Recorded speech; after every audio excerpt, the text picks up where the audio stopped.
Hello and welcome to our Cal State Apply tutorial series. In our videos, we'll walk you through the CSU application process from start to finish. Already started your application and looking for specific information?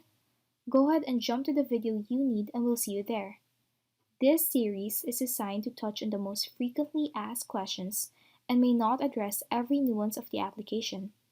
If you happen to be experiencing difficulties or still have questions after watching our videos, please feel free to reach out to us directly. You can find our department's contact information at the end of each of our tutorials. In this first video, we're going to take a quick look at some features on the Cal State Apply website and talk about what information you will need before beginning the application process. Let's start by navigating over the application website. This website actually holds a ton of useful information. As such, I'd like to take a moment to point out a couple helpful sections.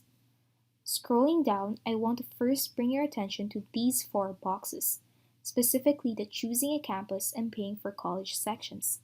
For students that are still researching universities or deciding where to apply, these two pages may come in handy.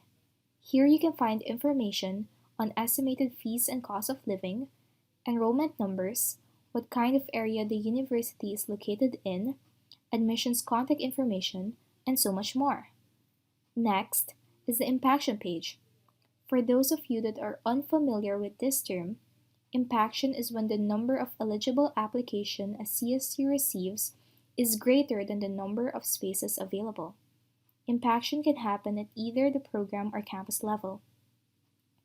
If a program or campus is deemed impacted, it allows the university to use additional criteria to screen the applicants. These additional requirements can vary greatly between programs and universities, so check with your counselor to be sure you're on the right track. This page can be very helpful in finding out more information on impaction, whether or not your campus or program is impacted, and what additional requirements there may be if it is. Lastly, I want to dive into the Transfer tab. There are multiple pieces on this page that can be very helpful when you are completing your application. First, let's talk about the links below the Apply button here in the middle. The Dates and Deadlines link gives information on which campuses and programs are accepting applications, as well as the submission deadlines. It's important to note that while most campuses share the same deadline, there are a few that may vary. The Transfer Student Application Checklist is a helpful PDF you're able to download with a list of all the information you'll need to have or gather in order to complete the application. Then these two links, Cal State Apply Transfer Student Application Guide and Cal State Apply Transfer Credit Entry Guide. These are additional resources for students looking for information on how to fill out the application. Lastly, there's the Transfer Student Academic Record Updates link. Later, you'll be required to come back to this website to update your application with the final grades of your current classes and report any changes to your future class plans at your community college. Continuing down to the transfer page, I'd like to bring your attention to these three boxes. Prior to starting your application, you must determine what type of transfer student you are: an associate degree for transfer student, an upper division transfer student, or a lower division transfer student. This is important and can affect your admission decision if reported inaccurately. ADT students are transfer students that will be receiving an associate degree for transfer from a California community college. It should be noted that an associate degree for transfer is very different than a general associate degree being used for transfer. To learn more about this specific kind of degree and what makes it so different, click here.